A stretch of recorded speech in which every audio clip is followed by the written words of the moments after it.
영상은 이제 쓸데없는 영상 이제 넘어가고 다시 돌아와서 본 영상으로 가도록 하겠습니다. 그래서 이제 전산응용 기계제도 기능사 동조 전달 장치 다시 1번.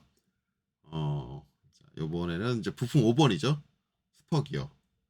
이제 그 첫 시간으로 이제 저번에 이제 일반 투상 기법으로 이제 그려놨던 거를 특수 투상을 적용을 해서 우리가 이제 치수를 기입할 수 있는 형태로 만드는 것까지 이번 영상에서 다룰 겁니다. 원래 이제 오늘 영상 쓸데없는 영상 하나 찍어가지고 더 이상 영상을 안 찍으려고 했었는데 본업은 무시하고 그것만 찍고 넘어가는 게 조금 양심에 찔려가지고 이제 시간을 내서 추가적으로 영상을 찍습니다.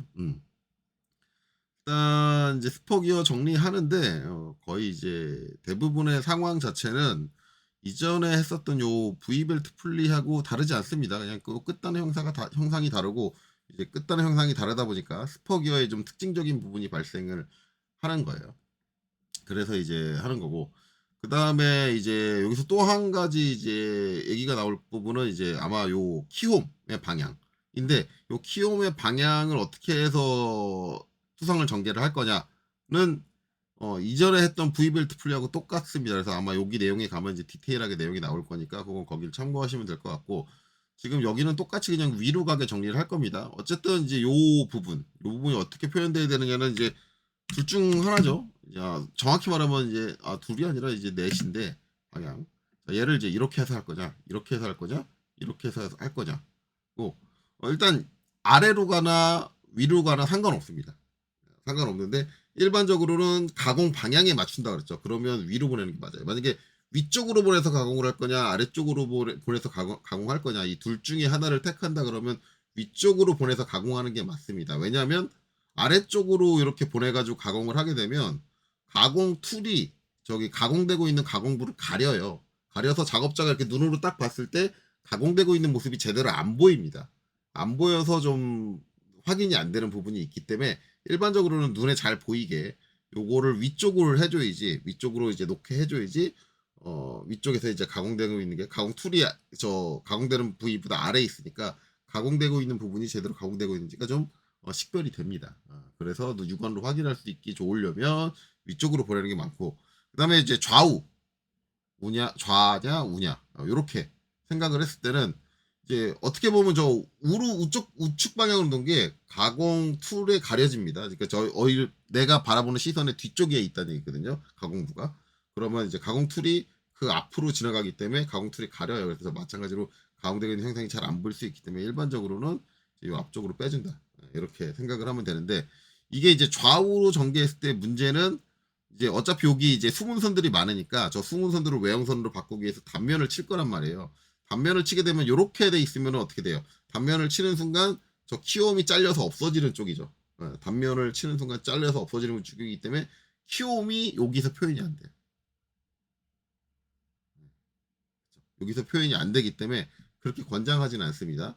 그리고 반대로 놓으면은 요 반대로 이렇게 우측으로 놓게 되면 일단은 가공 방향하고 맞지 않을 뿐더러 우리가 시야에 가려지는 가공되는 형상 부분이 이제 시야에 가려지는 부분이라 가공 형상하고 또 가공 방향하고도 맞지 않을 뿐더러 이제 여기서는 그냥 11자 형태로 이렇게 찍찍 선이 두 개 그려지게 될 텐데 표현은 되긴 되는데 그 표현도 상당히 애매하다. 그래서 일반적으로 이제 봤을 때는 위쪽. 근데 여러분들이 조금 의아해 할 거는 실제 가공할 때는 이게 좌나 우로 놓고 가공하는 경우가 더 많아요. 실가공에서는. 근데 그거하고 상관없이 도면에서는 일반적으로 상부 쪽으로 보내는 게 가장 일반적이긴 합니다. 그래서 뭐 저기에 대해서 정답은 없는데 이제 좌우보다는 상하 둘 중에 하나로 해주시는 게 더 낫다라고 보실 수 있어요. 그리고 가급적이면 상으로 보내주시는 게 낫다. 만약에 하로 보냈다, 아래쪽으로 나는 키움을 아래쪽으로 표현했어. 그런 거는 뭐 틀렸다고 말할 수는 없습니다. 틀렸다고 말할 수는 없어요. 그 가공 방향을 맞춰서 그러다면 가급적이면 그러라는 얘기지 무조건 가공 방향에 꼭 맞춰야 된다라고는 볼 수는 없습니다. 도면적으로 절대적인 부분은 아니기 때문에 가공 방향에 맞지 않더라도 그거 가지고 이 도면이 잘못됐다라고 얘기할 수는 없는 거예요. 그래서 그거 가지고 감점을 하기는 조금 그렇습니다. 그렇죠.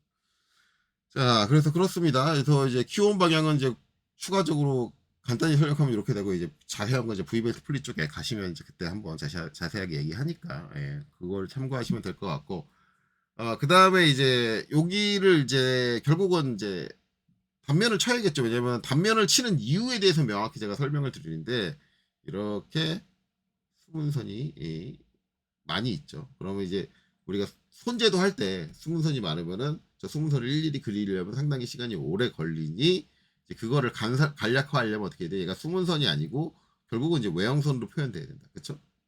그렇다 보니까 우리가 이제 여기는 어떻게 돼요? 저 수문선들을 외형선으로 바꾸기 위해서 전단면을 칩니다. 물론 이전에 제가 이제 V벨트 풀리 쪽에서 한번 얘기했겠지만 반단면을 칠 수도 있습니다. 반단면을 칠 수도 있는데 반단면을 친다고 해도 그럴 수 있어요. 괜찮아요. 상관없어요. 그게 잘못된 도면이라고 볼 수 없습니다. 반단면을 칠 수도 있지만 일반적으로 여기서는 굳이 반단면을 쳐야 될 이유는 없어요. 이유는 없기 때문에 전단면을 치는 쪽이 훨씬 더 시인성도 좋고 깔끔하고 그 다음에 반단면을 치게 되면 제가 분명히 요때도 한번 얘기했지만 이 나머지 이치수들 이치수 그 다음에 그런 것들을 기입할 때 불편한 상황이 벌어진다라고 말씀을 드렸습니다. 그래서 오히려 캐드에서 작업할 때는 반단면을 안 치고 전단면을 치는 게 훨씬 더 효율적이다. 그리고 이때도 제가 얘기했지만 만약에 이게 손재도다라고 하면 반단면을 치는 게 훨씬 더 효율적입니다. 손재도하고 캐드하고는 특징이 좀 달라요. 특징이 달라요. 그래서 오히려 이제 손재도를 한다라고 하면 이제 얘는 전단면을 치지 않을 거고 반단면을 칠 거다. 우리가 이제 작업하는 환경이 캐드로 넘어왔기 때문에 캐드에서 편하려면 전단면을 치는 게 맞다. 결국 이제 이런 것들의 이유를 명확히 여러분들이 알고 그 다음에 그걸로 다양한 도면을 그려보고 그 결론적으로 여러분들이 실습을 많이 해봐야 돼요. 그래서 이렇게도 실습해보고 저렇게도 실습해보고 그 다음에 이렇게 표현하니까 괜찮네 이렇게 표현하니까 괜찮네 이런 것들을 경험치적으로 가져야 돼요. 그렇게 학습이 돼야 됩니다. 그렇게만 학습이 될 수밖에 없어요. 근데 이제 이 과정에서 약간 문제가 되는 건 이제 중요한 건 제가 지금 일방적으로 전달한 지식이 아니라 그 지식을 기반으로 해서 여러분들이 실습을 하고 그걸 가지고 경험치를 쌓아야 되는데 경험치를 쌓는 과정에서 내가 어떤 이제 제가 설명드린 이론을 가지고 여러분들이 실습을 했잖아요. 그러면 이제 그 실습한 결과물에 틀린 부분이 있느냐 없느냐를 체크를 해야 되거든요. 근데 그게 여러분들 스스로가 안 되죠.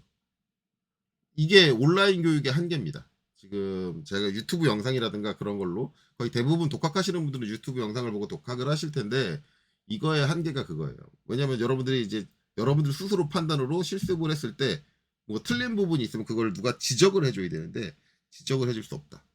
그걸 잡아줘야 되는데 그게 한계예요. 그래서 제가 늘상 얘기하지만 제가 학원이라든가 학원 강사님들을 좋게 표현한 적이 거의 별로 없잖아요. 일반적으로 이제 90% 80%의 대부분 학생 학원 강사님들은 솔직히 말하면 쥐뿔도 모르는데 개념도 없는데 도면에 대한 개념도 제대로 없는데 가르치고 있는 엉터리로 가르치고 있다라고 제가 얘기를 하잖아요. 저는 아직도 그렇게 생각해요. 아직도 그렇게 생각하고 지금 시중에 돌고 있는 유튜브 영상들 봐도 그래요. 아니, 나오는 증거가 그런데 뭘 어떻게 해.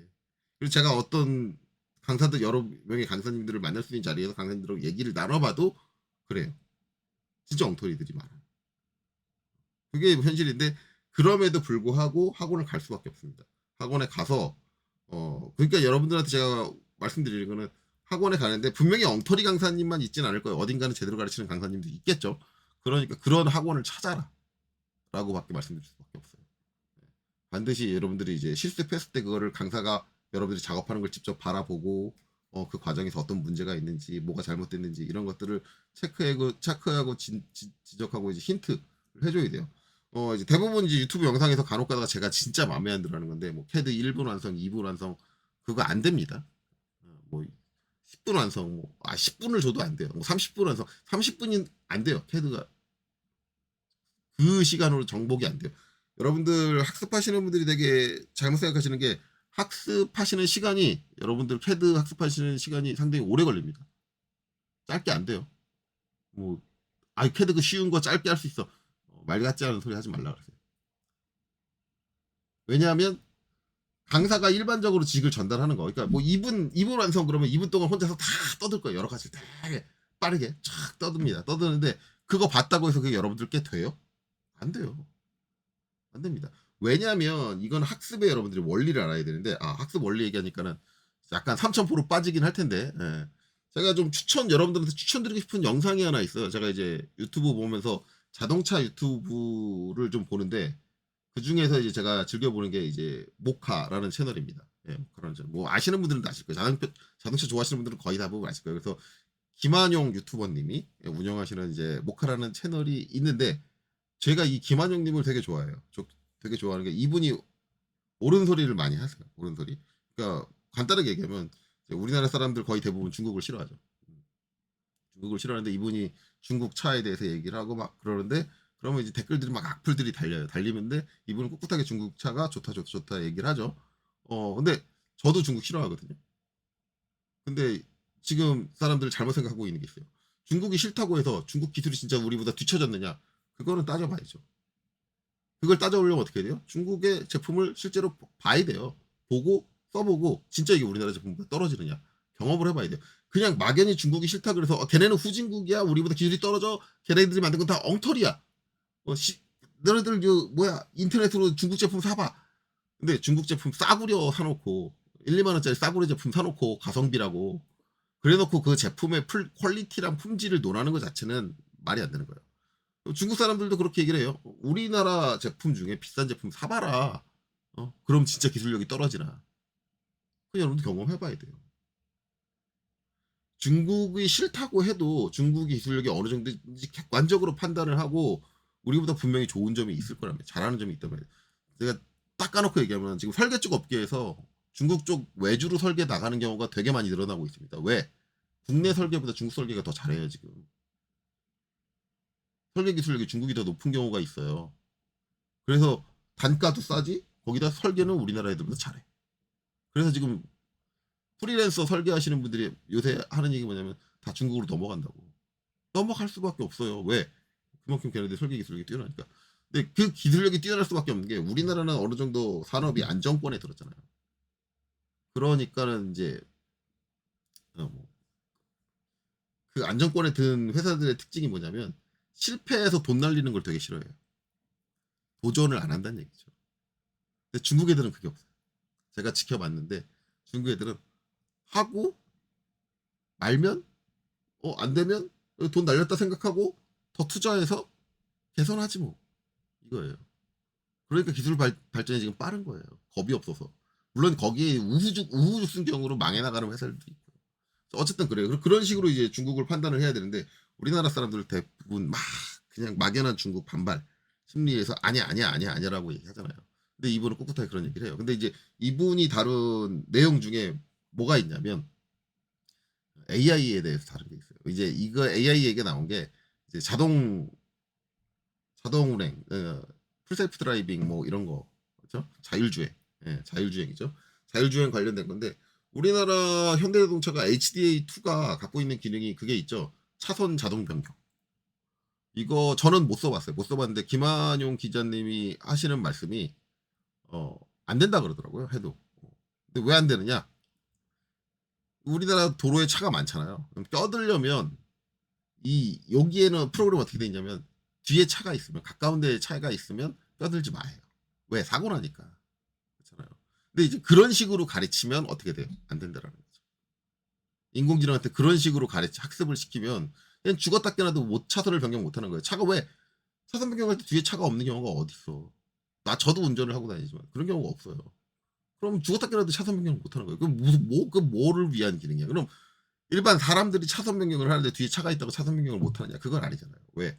눈치를 봐가면서 적정 거리를 좀 봐가면서 이 정도 거리에서는 내가 뒤에 차가 있어도 끼어 들어가면 제가 브레이크를 막 감속을 하겠지 이런 생각을 하잖아요. 그런 판단을 한다. 근데 이제 그런 것들이 딱 어떻게 거리가 어느 정도일 때 딱 이렇게 정해질 수가 없는 거예요. 왜냐하면 얘가 가속 페달을 밟는 그리고 우리나라 같은 경우는 깜빡이 키는 순간 갑자기 뒷차가 가속 페달을 밟기 시작하죠. 왜 못 안 껴주려고. 그러니까 이런 것들을 눈치를 봐야 되는 거거든요. 그러니까 이게 딱 정해진 이론으로 학습을 시킬 수 있는 게 아니에요. 그래서 AI 인공지능 학습은 어떻게 시키느냐? 그냥 일단 시켜요. 야 차선 변경해. 하고 시뮬레이션을 시켜요. 시키면은 얘가 차선 변경하다 갖다 박아요. 박으면 야 이거 박았잖아. 야 이럴 때는 이렇게 하고 힌트를 주는 거예요. 그게 뭐예요? 실습을 하고 지적을 하는 거죠. 자 이럴 땐 이렇게. 그렇죠. 그거예요. 근데 왜 인공지능 사람의 교육을 얘기했는데 왜 인공지능을 얘기하느냐? 똑같다라는 거예요. 여러분들이 어떤 지식이 여러분께 되는 거는 제가 이제 떠들은 뭐 제도 이론이라든가 이런 거에서 떠드는 그 룰들을 전부 다 외우는 게 아니에요. 외우는 게 아니고 일단은 제가 룰을 한번 얘기해요. 이건 이 인공지능이나 저나 똑같은 건데 사람의 교육이나 똑같은 건데 일단 전반적인 룰을 한번 지식을 딱 훑어줘요. 얘기를 해줘요. 얘기를 해주면 그걸 들어요. 듣고 그러면은 그 얘기를 다 들었으면은 그거를 가지고 우리가 어떤 바로 적용을 할 수 있느냐? 못해요. 당연히 못해요. 왜냐하면 그 지식만을 알고 있는데 그 지식만 가지고는 못한다는 얘기예요. 왜? 어떻게 적용할지 어떻게 응용을 할지 감이 안 오니까. 그러면 이제 그 2차적으로 이제 교육을 할 때 또 하나 뭘 해주느냐면 몇 가지 사례를 만들어요. 그래서 제가 지금 하고 있는 게 뭐예요? 몇 가지 사례죠. 아, 이런 사례가 있어. 그리고 이런 사례가 있을 땐 이런 식으로 도면을 작성하는 게 맞는 거예요라고 제가 지금 설명을 해줘. 이 사례를 가지고 여러분들하고 같이 실습을 해요. 학생들하고 같이 실습을 한단 말이에요. 그게 2단계예요. 그럼 2단계까지 하면은 혼자서 할 수 있느냐? 아니에요. 2단계까지 했는데 사례를 드는데 실제 현실 세계에 있는 사례는 무궁무진해요. 그걸 사례를 다 들 수 있어요? 교육기관에서? 못 들어. 그러면 그 다음 단계가 뭐냐? 그 사례까지 훈련된 사람이 이제 그 사례하고 다른 케이스를 맞닥뜨려가지고 실습을 하는 거예요. 실습을 하면 잘 분명히 이제 그 사례랑은 다르니까 틀린단 말이에요. 뭐 어딘가 틀려요. 틀리면 어떻게 해요? 그리고 그 사례랑 같아도 틀리죠. 왜냐면 그거 한 번 들었다고 외워지는 거 아니잖아요. 그죠? 같아도 틀려요. 틀려요. 그러면 어떻게 해요? 지적을 해요. 여기 잡아주는 거지. 이 세 번째 단계가 있어야 되는데 우리나라 교육은 이 세 번째 단계가 없는 거죠. 이 세 번째 단계를 교육 시간으로 인정을 안 해요. 왜? 강사가 놀고 있다고. 학생 혼자 실습을 하고. 그리고 강사는 나중에 결과 나오면 그거 가지고 요거 잘못했다, 요거 잘못했다, 요거 잘못했다. 아니면 중간에 질문하는 거 질문만 받아줘. 그럼 요거 학원 원장들이 제일 싫어하는 거예요. 저 선생님 놀고 있네. 그리고 학생들도 싫어해요. 학생들도 저 선생님은 나한테 실습 시켜놓고 맨날 놀고 있어. 이렇게 생각해요. 근데 그 시간이 제일 중요해요. 그리고 그 시간이 되게 오래 걸려요. 그리고 그 시간은 사람마다 짧게 걸리는 사람도 있고 길게 걸리는 사람도 있고 중간 정도 시간에 걸리는 사람도 있고 다 달라요. 이게 같은 시간에 툭 칠 수가 없어요. 왜냐하면 그 이해에 도달하는 게 어느 순간이냐는 사람마다 다른 거예요. 이 세 번째가 없는 거예요. 우리나라 교육은. 그러니까 안 되는 거예요. 대부분 학원을 수료를 했는데도 뭐가 안 돼. 왜? 이 세 번째 단계 없어요. 그래서 요새 학원들이 많이 안타까운 게 이 세 번째를 커버할 수 있는 강의가 있어요. 자율 실습, 스터디 그룹 같은 게 있어요. 제가 예전에도 몇 번 얘기했는데 스터디 그룹 같은 게 있었는데 그게 없다. 그래서 이제 여러분들을 할 때 제가 학원을 가라고 하는 거는 이 실습을 하고 질문을 결과를 확인받을 누군가가 필요해요. 내가 잘못된 부분을 찾아낼 수 있는 누군가가 필요해요. 저도 캐드를 독학으로 했다 그랬잖아요. 독학으로 했는데 독학으로 하는 사람이 있어요. 실제로 되게 많아요. 되게 많은데 그 사람들의 특징이 뭐냐면 어떤 작업을 하고 실습을 하잖아요. 실습을 하고 결과물을 딱 만들어요. 만들고 나면 자기가 했는데도 불구하고 뭐가 이상한데? 뭐가 잘못됐는데? 이거 좀 억지로 한 것 같은데 그 감이 와요. 저도 그랬어요. 저도 제가 제 생각 가지고 막 작업을 했는데 다 만들고 결과물을 봤더니 이거 엉터리 같은데? 이런 감이 오거든요. 그러니까 그게 그 감이 오는 사람은 독학이 돼. 그럼 막 이것저것 찾아봐. 이거 할 때 어떻게 하지? 이거 할 때 어떻게 하지? 이거 할 때 어떻게 하지? 잘못된 걸 인지하고. 근데 그게 인지가 안 되는 사람이 거의 대부분이에요. 그런 사람들은 독학이 안 돼요. 반드시 누군가의 도움을 받아야 돼요. 이 실습 단계에서 그 지적을 못 받는다라는 거는 그 실습 자체가 무의미하다라는 게 돼버리거든요. 되게 중요하다. 그런 게 되게 중요해요. 그래서 지금 이런 것들, 이런 특수성을 적용하는 것도 그런 실습을 통해서 여러분들이 학습이 돼요. 여러분들 스스로 생각하는 게 되게 중요하다. 저는 지금 이 두 번째 단계인 실예를 들어드리는 것 뿐입니다. 그리고 제가 위에 카드 달아드릴 거거든요. 그 카드 가서 그 AI 의 학습 개론 그거 한번 모카 채널 거 한번 보세요. 혹시라도 모카 관계자분이 제가 그 카드 단계에 불편하다. 왜 네가 우리 링크를 거냐라고 이의를 제기하신다면 그건 카드는 제가 내릴게요. 댓글로 달아주세요. 모카 관계자인데 이거 링크 걸어주지 마세요라고 하신다면 제가 안 걸겠습니다. 어쨌든 일단 많은 분들한테 도움이 될 것 같아서 그건 걸게요. 어쨌든 이제 사설로 좀 빠졌었는데 이제 다시 본래대로 돌아가서 이제 이걸 정리를 해야겠죠. 그래서 어쨌든 이게 승무선들을 다 외형선으로 바꿔야 될 거 아니에요. 이렇게 외형선으로 다 바꿔야 되고 중요한 거는 이제 기어가 이제 V벨트 풀리하고 좀 다른 거. V벨트 풀리는 여기를 다 이렇게 단면을 쳤어요. 쳤는데 기어는 여기 기어 이빨 부분을 단면을 치면 안 돼요. 선생님 무슨 얘기예요? 기어 이빨이 요 가운데 있으면 단면을 치면 얘도 같이 단면이 쳐지는 건데 맞아요. 원래 개념대로 하면 이제 요 이뿔이라는 게 사라지고 이렇게 돼야 돼. 실제 단면을 치면 실제 기어를 저렇게 이빨이 가운데 있는 상태에서 단면을 치면 저렇게 돼야 되는데 저렇게 되면 이게 기어 이빨이 여기 있다라는 게 티가 안 나잖아요. 티가 안 나니까 무조건 단면에서 제외를 하는 거예요. 그래서 우리가 단면에서 제외하는 요소 중에 하나가 기어의 이빨이에요. 기어의 이빨은 단면에서 제외한다. 이렇게 가운데 있더라 하더라. 그래서 이제 이렇게 되고 이때 요 이 뿌리는 외형선으로 바뀝니다. 단면을 치고 나면 이렇게 외형선으로 바뀌어야 돼요. 그리고 나서 이제 해칭 들어가 있죠. H 안시 30일 선택하고 그다음에 이제 여기 그다음에 이제 여기 단면이 들어가겠죠. 당연히 요 이빨 여기에 이렇게 단면 안 들어갑니다. 왜냐면 단면 제외니까. 그렇죠? 이빨에는 단면이 안 들어가요. 단면 제외예요. 그래서 이렇게 해칭이 들어간다.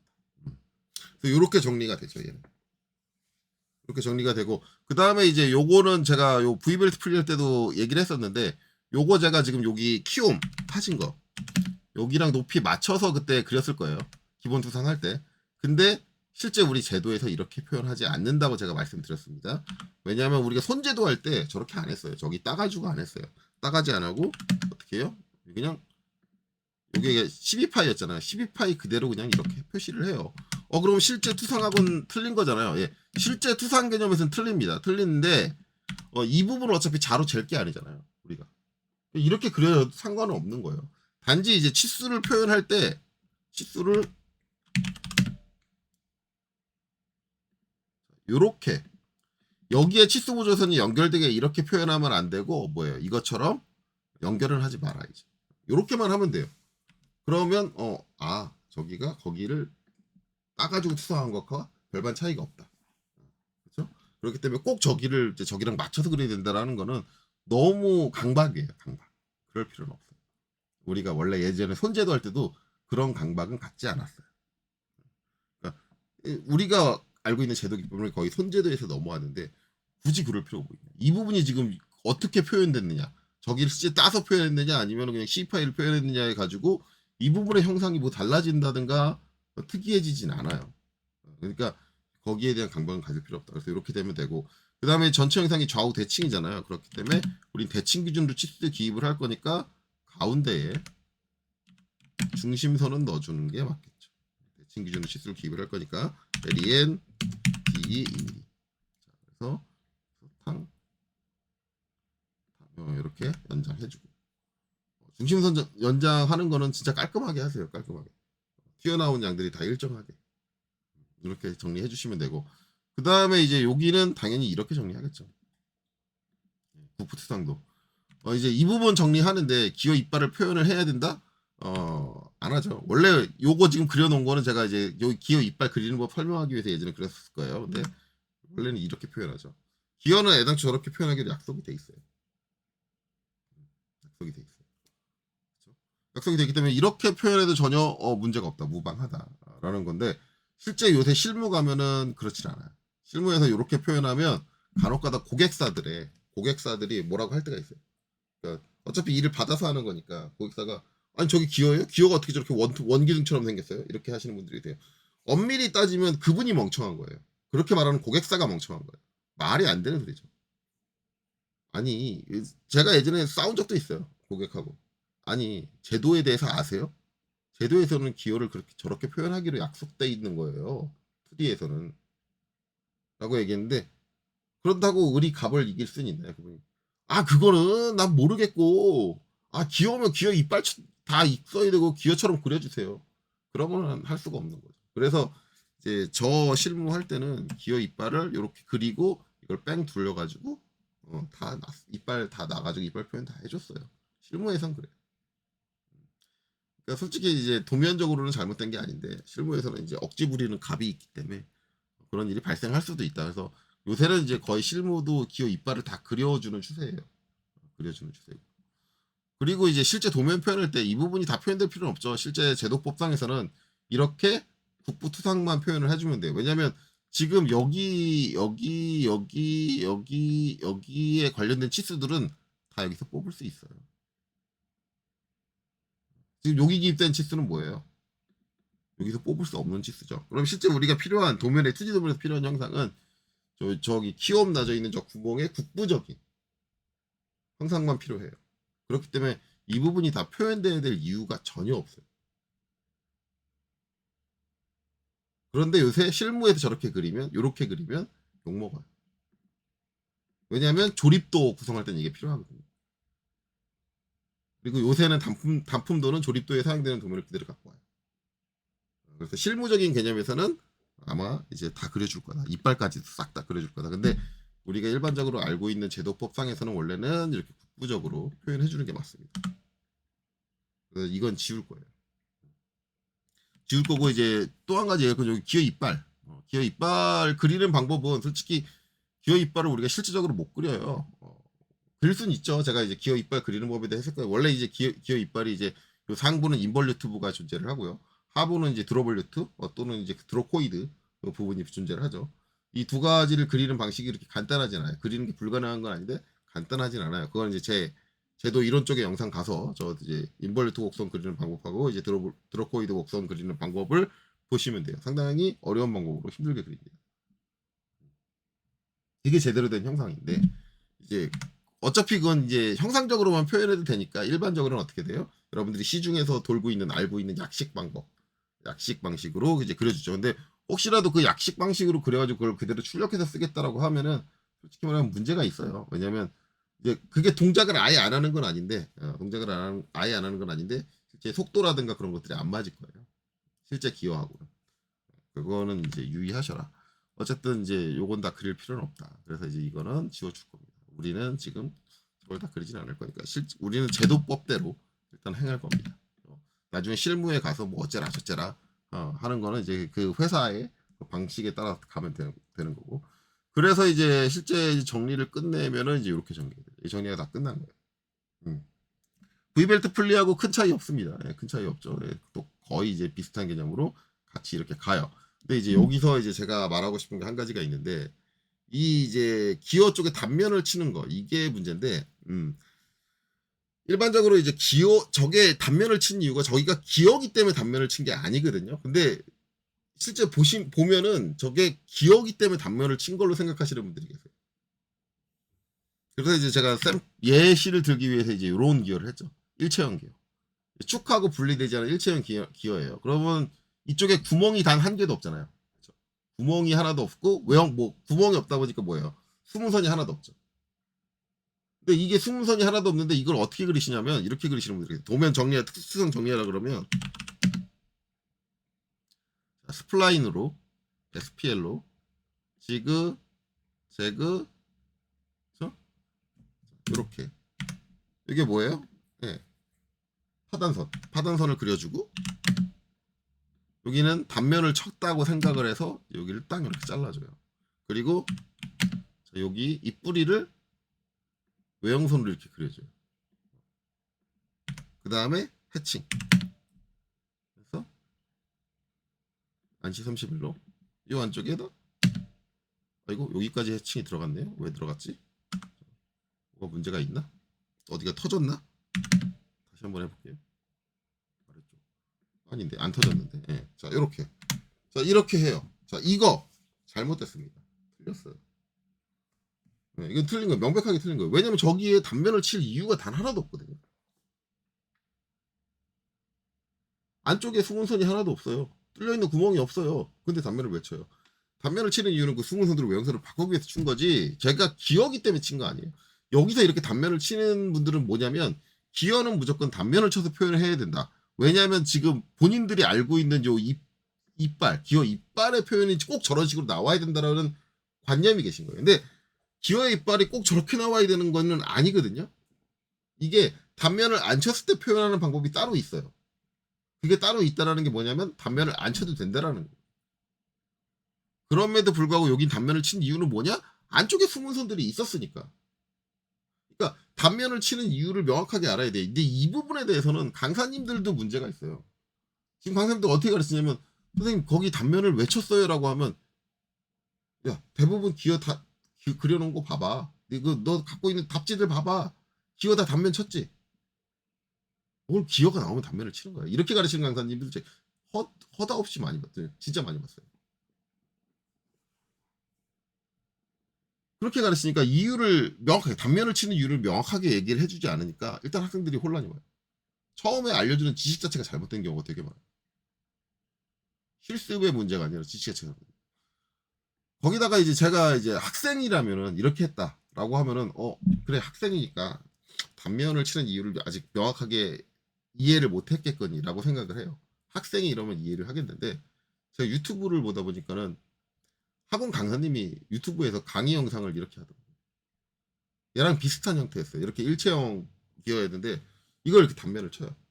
그래서 제가 그 영상 댓글에다가 댓글까지 달았어요. 뭐라고 했냐면은 스포기어에 도대체 단면을 왜 치시는 거예요? 라고 질문을 했는데 아직까지도 그 질문한 지 한참 됐거든요. 아직까지도 질문에 답을 안 하십니다. 쌩까세요. 그 학원이 이제 아예 그 이제 영상 자체가 학원에 이제 이름을 걸고 나온 영상이었고 그 학원 유튜브 채널이었어요. 나온 영상이었고 거기에다가 좀 심각한 거는 그분이 이제 여러 가지를 올렸는데 그분 이제 전성형 기계제도 기능사 그 제도 하는 걸 보면은 이분은 기계 제도에 대해서 전혀 이해를 못하고 계신 분이에요.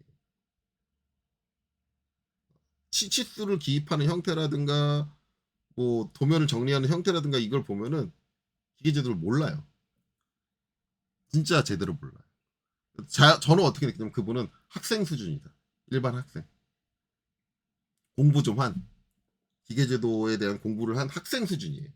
학생 수준의 그 사람이 강사를 하고 있는. 그래서 제가 그분 영상에 댓글을 겁나게 많이 달았어요. 근데 다 쌩까시더라고요.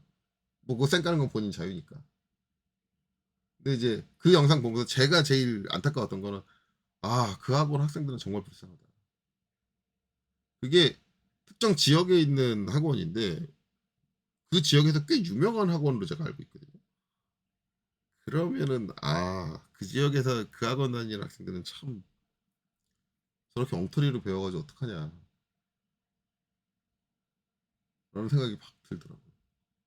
그러니까 이게 그 강사님도 어떻게 보면은 이제 배울 때 이거를 학습을 할 때 어떻게 배웠냐면은 그냥 돌고 있는 기어의 이제 형태들을 보고 답지들의 형태들을 보고 형태를 외웠을 것 같아요. 이 강사님도 아마 그걸 외웠을 거예요. 외웠는데 거의 대부분 답지에 나오는 형태들이 이제 기어가 나오면 무조건 단면이 쳐 있는 형태니까 그러다 보니까 기어는 무조건 단면을 치는구나 이렇게 생각을 하신 것 같아요. 그리고 그분은 이것도 모를 것 같아요. 기어를 단면을 안 치면 어떻게 표현을 해야 되는가 이거를 모를 것 같아요. 기어를 단면을 안 치게 되면 어떻게 표현해야 되느냐? 아까 그려져 있던 형태 그대로거든요. 여기에 단면을 안 쳤으니까 여기는 이제 선이 이렇게 이어져야 될 거 아니에요. 이렇게 그렇죠? 이어져야 되고 그다음에 이 뿌리 나머지는 다 똑같아요. 이 끝은 외형선으로 되어 있는 거 맞고요. 그다음에 PCD 피치원은 중심선으로 되어 있는 거 맞고 요게 이 뿌리잖아요. 이 뿌리는 가는 실선으로 표현하는 겁니다. 가는 실선. 요게 약속한 거예요. 이렇게 기어의 형태를 단면을 치지 않았을 때 요 이 뿌리는 가는 실선으로 그려주자라고 약속을 한 거예요. 숨은 선이 아니라 우리가 생각했을 때 숨어 있는 부분이니까 숨은 선이라고 생각할 거잖아요. 그게 아니라 가는 실선으로 그려주자. 이거는 약속입니다. 약속. 처음에 이제 기어를 그리기 시작한 사람들이 도면 그리면서 약속을 해놓은 거죠. 이렇게 표현하면 우리 저거 기어라고 얘기하죠. 그래서 단면을 원래 이 상태에서 단면을 칠 이유가 하나도 없는 거예요. 그래서 이렇게 가는 겁니다.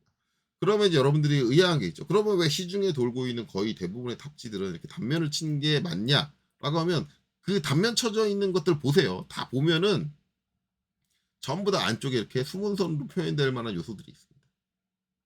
수문선으로 표현될 만한 요소가 있고 그 교재들을 보면은 교재들은 제대로 돼 있어요. 이건 교재는 틀리지 않은데 교재에도 이렇게 축하고 일체형인 거, 축하고 일체형인 것들은 이런 식으로 표현돼 있어요. 교재 만드신 분들은 죄가 없는 것 같고 오히려 이제 그 교재를 활용하는 강사님이 그 부분을 안 본 거예요. 제대로. 아이고 단면 쳐도 되죠라고 그러는데 아무런 의미가 없는데 그러니까 제가 전에 대칭도도 얘기했잖아요. 지금 저 대칭도 아직 안 쳤잖아요. 대칭도도 대칭도를 칠 수밖에 없는 상황이 와야지 대칭도를 치는 거지.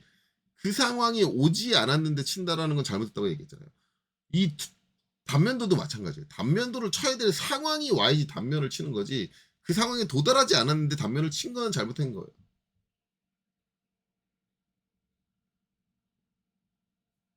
근데 그 상황에 도달하지 않았는데 단면을 친 거예요. 그리고 또 한 가지 말씀드릴 거는, 자, 이거 제가 시중에 있는 이제 축 일체형의 스포 기어를 이제 하나 갖고 와가지고, 시중에 돌고 있는 기출문제에서 갖고 와가지고 그려놓은 건데, 이것도 설계상의 문제가 있어요. 문제가 있다. 설계상의 문제가 있어요. 우리가 일반적으로 이제 기어를 이렇게 일체형으로 된 기어를 그렇게 볼 기회가 많지가 않아요. 왜냐하면 만약에 이걸 일체형으로 만든다라고 하면은 문제가 되는 게 뭐냐면, 가공량이 지금 이만큼을 다 가공으로 날려야 된다는 얘기거든요. 이거 가공비가 엄청나게 비싸져요. 그러면 저걸 일체형으로 만들 때는 일체형으로 만들 수밖에 없는 이유가 있어야 돼요. 그렇지 않은데 저걸 일체형으로 만들었다. 기어하고 축을 일체형으로 만들었다. 그건 미친놈이에요. 근데 지금 보고 있는 이 형상은 일체형으로 만들면 안 되는 형상이에요. 그럼 뭐 언제 일체형으로 만드느냐? 지금 보면은 이제 기어하고 연결된 가장 끝단의 축의 직경이 이렇게 되잖아요. 이렇게 되잖아요. 그러면 이 직경이 안쪽으로 이렇게 파고 구멍을 뚫고 파고 들어온 다음에 뭐가 있어야 되냐면 여기에 키움이 나야겠죠. 자, 이 키움이 날 만한 여유가 없을 정도로 이 수가 적어가지고 저 키움이 날 만한 여유가 없다라고 하면 1층으로 만듭니다. 또 하나는 이제 이렇게 꼈다. 아니면 여기서 이제 단을 이렇게 주겠죠. 한 단. 왜냐면 위치를 고정을 해야 되니까 단을 하나 이렇게 줘가지고 아마 이렇게 낄 거예요. 왜냐면 요 끝단 딱 위치 고정돼야 되니까. 이렇게 단을 해가지고 요 직경은 더 작아질 거거든요. 일반적으로. 다시 그릴게요. 일반적으로 축이 좀 작아질 거예요. 요 단이 있어야지 요 기어가 요 단에서 딱 멈추니까. 이렇게 되고 여기에서 이제 키움이 이렇게 날 거거든요. 그럼 어우 럴럴하잖아. 근데 이제 이 상태로 끝나면 안 되고 얘를 고정을 해야 될 거 아니에요. 여기 스퍼 기어가 이쪽으로 빠져나오지 않게 이렇게 저 축에서 빠져나오지 않게 여기에 뭔가 이제 막아가지고 이렇게 해줘야겠다. 이게 엔드캡 같은 거죠. 막아가지고 뭐 볼트로 체결을 한다든가 볼트로 체결을 해가지고 이제 고정을 시켜줘야지 얘가 빠져나오지 않게. 근데 이거를 고정할 공간이 없다. 그때도 일체형으로 해야겠죠. 저렇게 고정해줄 수 있는 공간이 없다. 라고 하면. 근데 고정하는 방식은 뭐 만들면 다양하게 만들 수 있으니까 뭐 정 공간이 없으면 여기다 단을 이렇게 하나 만들어가지고 단에 묻히게 만들어준다든가 뭐 그렇게 해줄 수 있으니까 거의 대부분 요 고정 여부 때문에 고정을 못 해준다라는 여부 때문에 일체형으로 만드는 것보단 거의 대부분의 형태는 요 키움을 낼 만한 공간이 없다. 그때 일체형으로 만들어요. 그러니까 지금 이 설계를 보면 이 설계는 아예 잘못된 거예요. 그리고 이제 이 부품이 조립되는 상황을 보면 여기 엔드캡을 충분히 설치할 수 있어요. 왜냐면 얘가 가장 바깥으로 나와 있기 때문에 걸리는 게 없어요. 엔드캡도 충분히 잡아줄 수 있고 고정해줄 수도 있는 상황입니다. 그러니까 이런 거예요. 그러니까 제가 계속 얘기를 하지만 전산응용 지휘도 기능사 시중에 돌고 있는 기출문제다라고 돌고 있는 것들을 보면은 이 문제를 만든 사람들이 설계를 진짜 1도 몰라요. 뭐가 설계인지도 몰라요. 어떻게 설계해야 되는지도 몰라요. 설계에 대한 지식 자체가 전무한 사람들이 지금 문제를 만들고 있어요.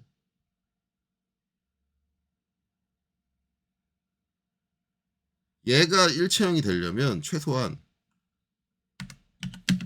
대충 제가 줄일게요. 직접 키고 8 정도?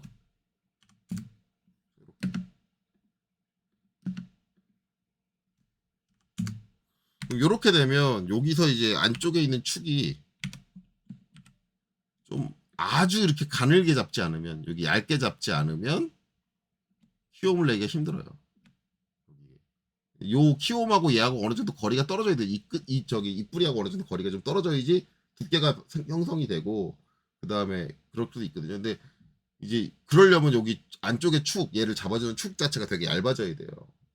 그래서 이제 요렇게 이제 거의 이제 이 뿌리하고 그다음에 바깥 직경이 거의 이제 가까운 정도로 도달하면 저 때는 이제 키움 자리가 없겠다라고 판단을 해가지고 일체형으로 만들거든요. 만약에 그렇지 않은 지금 이런 경우에서 여러분들이 이렇게 일체형으로 설계를 해가지고 저거 사장님이 보시잖아요. 여러분이 다니는 회사 사장님이 뭐 날라옵니다. 한마디 할 거예요. 야, 회사 돈이 네 돈이야? 네 맘대로 하는 거야? 이렇게 얘기할걸요.